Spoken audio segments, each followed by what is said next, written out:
सुन श्रुति, अंदर जाना, गिफ्ट देना और वापस आ जाना, ठीक है? तुम नहीं आ रहे हो क्या? तेरी सहेली की शादी है, मैं क्या करूँगा? अगर पिताजी को पता चला मैं अकेली गई थी तो बहुत नाराज होंगे। चलो ना भैया। तू कब जा रही है? सेमेस्टर एग्जाम शुरू होने वाले हैं ना, इसलिए आज माँ के साथ रहकर कल चली जाऊंगी। आओ बेटा, बैठो बैठो बैठो बेटा, बैठो। भैया, वो पीले कपड़े वाली लड़की कैसी है? बहुत बुरी है, क्या बात है? और वो ब्लू दुपट्टे वाली? तो पागल हो गई क्या? भैया, हमारे जात की यहाँ पर बहुत सारी लड़कियाँ आई हैं। अगर तुम इनमें से किसी एक को पसंद कर लेते हो तो मैं माँ को बता दूंगी, वो पिताजी को बताएंगी और फिर तुम्हारी शादी हो मेरी जाएगी। जान के पीछे पड़ी है। 25 साल में शादी, आत्महत्या, 28 साल में हत्या की कोशिश, 32 साल में खून। मतलब तुम मेरा खून करवाना चाहती है? तो 24 साल की उम्र में शादी कुएं करना, में कूदना है, 23 साल में, जहर पीना है, 22 में, फांसी पे चढ़ाना है, और लव मैरिज करना। स्वर्ग है। 24 घंटे घर में नजर कैद। भैया, टीवी पर उस लड़की को देख रहे हो? कितनी चुप सुंदर कर। है ना? भैया देखो ना वहाँ पर। क्यों चौंक गए? पसंद है क्या तुम्हें?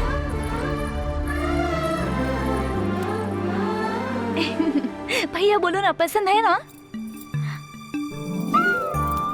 मैं अभी पता लगा कर आती हूँ, तुम्हारी सुसाइड की डेट पक्की कर देती हूँ। अप्रैल महीने की 1 तारीख तक इंतजार करो, उसके बाद बताऊंगा। किसी से प्यार करते हो क्या? एक लड़की के जवाब का 6 महीने से इंतजार कर रहा हूँ। पता नहीं वो हाँ कहेगी या ना। क्या बात है? तहसीलदार और पुलिस एक साथ आए हैं? चलो चलो, जगह खाली करो, चलो। पता नहीं कौन लोग आ रहे हैं। एमएलए की गाड़ी आ रही है।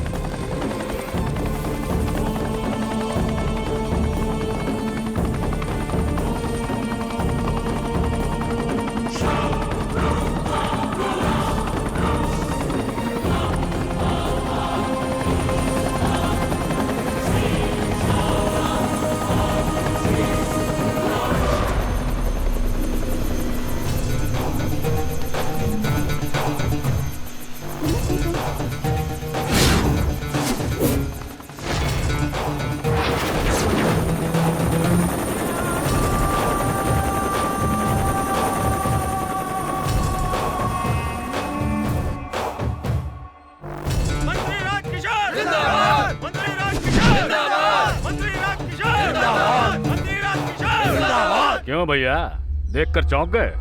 तुम्हारे सामने हाथ बांधकर खड़ा होने वाला कैसे मंत्री बन गया ये सोच रहे हैं? मंत्री राम प्रसाद को हटाने के बाद उसी जात के किसी और को मंत्री बनाने का फैसला मुख्यमंत्री ने किया, इसलिए मुझे मंत्री बना दिया। राज्य में मुझे सबसे ज्यादा वोट मिला, इसलिए मुझे मंत्री बना दिया। राजभवन में शपथ लेने के बाद वहां से मैं मुख्यमंत्री से भी मिलने नहीं गया, सीधा फ्लाइट पकड़कर शहर में उतरा और वहां से हेलीकॉप्टर में यहाँ तुम्हारे सामने आकर खड़ा हो गया हूँ। जानता है क्यों? क्योंकि उस दिन तूने यह भी नहीं सोचा कि मैं एक एमएलए हूँ और मेरे मुंह पर थप्पड़ मार दिया। उस अपमान को धोने के लिए मैं यहाँ आया हूँ। मिठाई में श्रेष्ठ है काजू कतरी और पदों में श्रेष्ठ है मंत्री। इस पद की बदौलत मैं क्या क्या कर सकता हूँ देखना चाहेगा? उस दिन 120 एकड़ जमीन खरीदी थी तो बहुत बड़ा बवाल मचाया था ना। अगले 6 महीनों में पूरे राज्य में 1200 एकड़ जमीन खरीदने वाला हूँ। देखता हूँ क्या कर लेगा तू।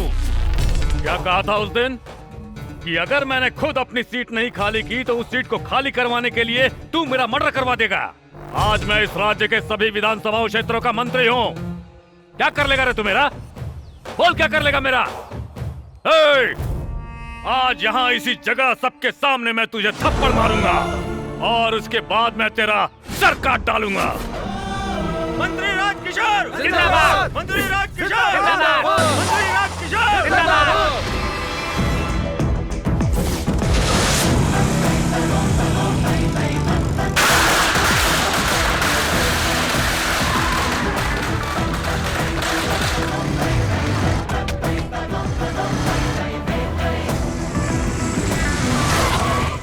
भैया, आपको मिलने के लिए बिरजू पांडे का बेटा आया है। उसके साथ कितने लोग हैं? अकेला ही आया है।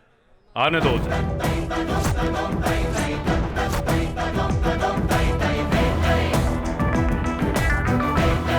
मुझे आपसे अकेले में बात करनी है। अकेले में मुझसे क्या बात करेगा? जो कहना है यहीं पर कह। मैं अकेले यहाँ तक आया हूँ, वो भी बिना डरे। आप क्यों डर रहे हैं? चल चल निकल सब यहाँ से, निकलो सब यहाँ से। मैं डर रहा हूँ। बोल क्या बोलना है तुझे? मिठाई में श्रेष्ठ है काजू कतरी और पदों में श्रेष्ठ है मंत्री, यही कहा था ना? आप एक बात जानते हैं? मेरी बात ध्यान से सुनना।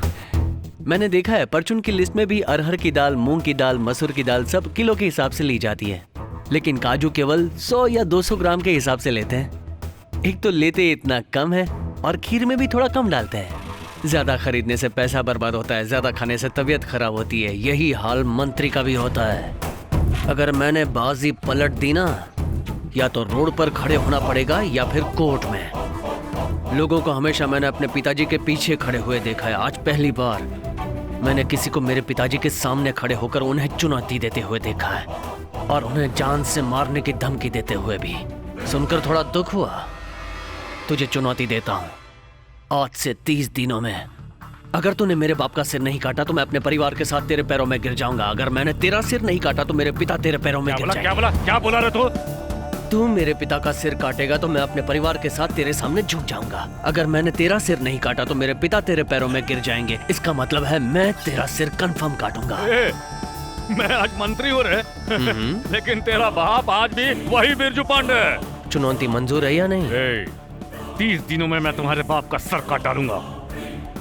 देखते हैं कौन क्या करेगा। इसका मतलब है जैसे मेरे पिताजी ने कहा था वैसे शिवगंगा में जल्दी ही इलेक्शन फिर से होने वाले हैं। चलता हूँ। आपका दिन शुभ हो।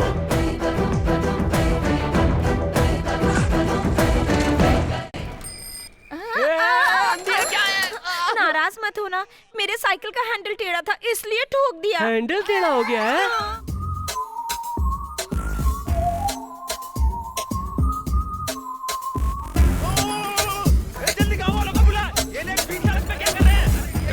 तू बीच सड़क पर लड़की को छेड़ रहा है, तेरी इतनी हिम्मत हो गई है? वो लड़की वहाँ खड़ी है, मैं उसकी साइकिल का हैंडल ऐसे सीधा कर रहा हूँ, इसमें क्या हो गया है? हाँ? मैंने कोई लड़की का ऐसे हाथ पकड़ लिया है, या फिर मैंने लड़की की कमर में ऐसे चुटकी काट ली है, या फिर बताओ मुझे कि क्या मैं उसे पकड़ कर ऐसे ये क्या कर रहा है?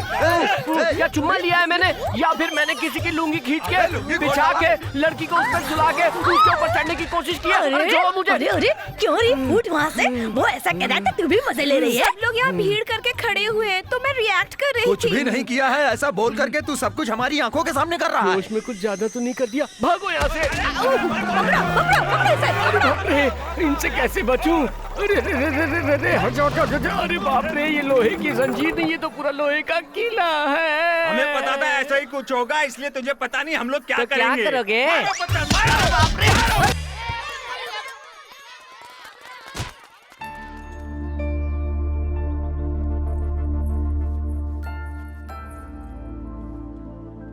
गणेश जी को देखकर हंस रहे हैं। ओह, अरे ओ माँ, देखकर चला करना। जानबूझकर गिरी थी, अप्रैल फूल। चुप, पागल हो गई क्या? जरूरी काम से बाहर जा रहा हूँ, मूड ऑफ कर दिया।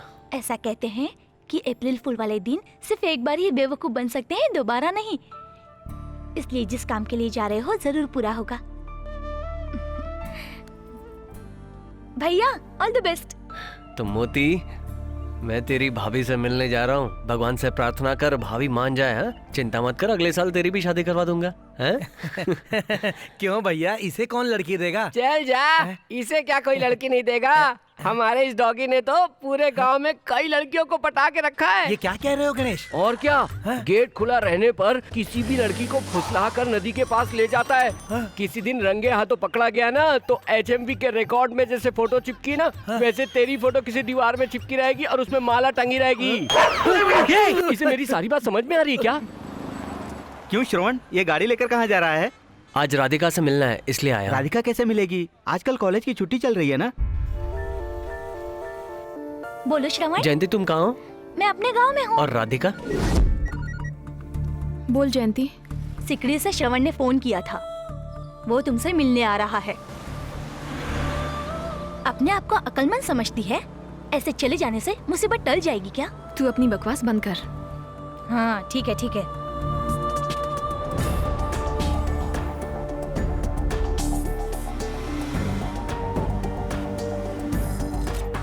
हेलो, सुन, जयंती और राधिका सिकरी आ रहे हैं, दोनों एक्सप्रेस में बैठे हैं। हाँ। मुझे उस बस के कंडक्टर का नंबर दे। अच्छा ठीक है भैया। हाँ हेलो, कौन? मैं श्रवण बोल रहा हूँ। सिकरी से तुम्हारी बस में 2 लड़कियाँ बैठी हैं। हाँ बैठी तो हैं। मैं रामगढ़ के पुल के पास इंतजार कर रहा हूँ, उन दोनों को नीचे उतार देना। ठीक है भाई।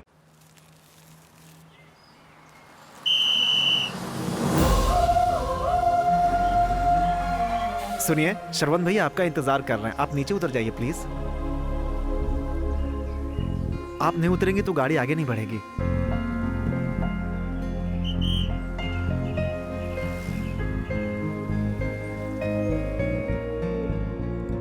यहाँ जबरदस्ती बुलाने के लिए माफ कर देना। जब तुम वापस सिकरी चली गई तो मैं समझ गया था कि तुम वाकई कश्मकश में हो। तुम्हारे मन में जो भी हो बता दो। अगर तुम कहोगी कि जाओ अगले 6 महीने बाद आओ तो भी मैं उसके लिए तैयार हूँ। जिस दिन तुमने मेरे लिए मार खाई थी उसी दिन मुझे अपनी गलती का एहसास हो गया था और मैं तुमसे प्यार करने लगी। मैं खुद नहीं समझ पाई कि ये सब कैसे हो गया, लेकिन तुमने उस दिन कॉलेज में जब लोगों को मारा, उस दिन मेरे मन को बहुत चोट पहुंची। तुम्हारे पिता को इतने सारे लोगों के साथ तलवार लेकर आता देखकर मुझे और गुस्सा आया, मुझे नफरत सी होने लगी। जिस दिन मैंने पढ़ा कि तुमने 4 लोगों को मारा है और तुम जेल में हो, तो मेरे पैरों के नीचे से जमीन खिसक गई। मैं तुम्हारे प्यार को अपने दिल से ना तो मिटा पा रही हूँ और ना ही जाहिर कर पा रही हूँ, बस मन ही मन में घुट रही हूँ। समझ में नहीं आ रहा हंसूं या रोऊं। मेरे पिताजी ने मुझे सिकरी इसलिए भेजा था कि मैं किसी लफड़े में ना पड़ूं। जब मैंने टीचर का अपमान होते हुए देखा तो मैं रह नहीं पाया। दुनिया में सबसे दुख की बात है एक पति का उसकी पत्नी के सामने अपमानित होना। मैंने इसलिए उसको मारा। अगर उस दिन मैं उन गुंडों को नहीं मारता तो वो लोग मुझे मार देते। छोटी सी बिल्ली भी अपनी जान बचाने के लिए किसी से भी लड़ती है। क्या मुझे अपनी जान बचाने का हक नहीं है? ये सारी बातें मेरी माँ के सामने मत करना। क्यों, मैं अच्छा नहीं हूँ? तुम तो बहुत अच्छे हो, लेकिन तुम जिनके साथ हो वो अच्छे नहीं। मैं कुछ समझा नहीं। अगर तुम सब कुछ छोड़कर आ जाओगे तो मैं तुम्हें अपना सब लूंगी। कुछ मतलब किसको? माता पिता को या अपनी बहन को छोड़ दूं? रिश्तेदारों को या अपने जन्म स्थान को या फिर अपने भगवान को जिसकी मैं प्रार्थना करता हूँ? किसे छोड़ने के लिए कह रही हो? अपने पिता को। मेरे पिताजी के बारे में कुछ मत कहना। तुम जानती हो वो कौन है? छोटी दुकानों पर मारपीट करके गांव के मेले में लड़ाई होने के बाद, नदी के पास मर्डर होने के बाद पुलिस ने 6 महीने तक छानबीन की और फिर उसे 5 साल की सजा होती है। उसके बाद उसका परिवार भूखा मरता है। तुम उनके बारे में क्या जानो? गांव में जब भी कोई छोटी मोटी लड़ाई होती है तो पिताजी उन्हें बुलाकर दोनों पक्षों को समझाकर दोनों को आपस में समझौता कराकर किसी के साथ भी अन्याय ना हो ऐसा न्याय करने वाले हैं मेरे पिताजी।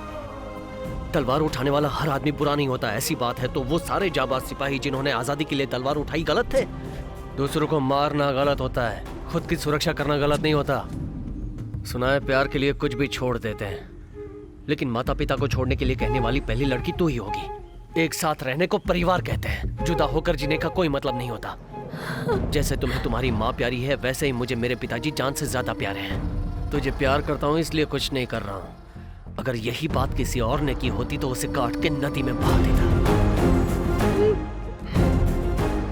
मुझे ना कहने के लिए तुमने दूसरा कोई कारण बताया होता तो मरते दम तक तुम्हें याद रखता, पर मुझसे दूर जाने के लिए मेरे पिता को कारण बताया उसी पल में तुम्हें भूल गया।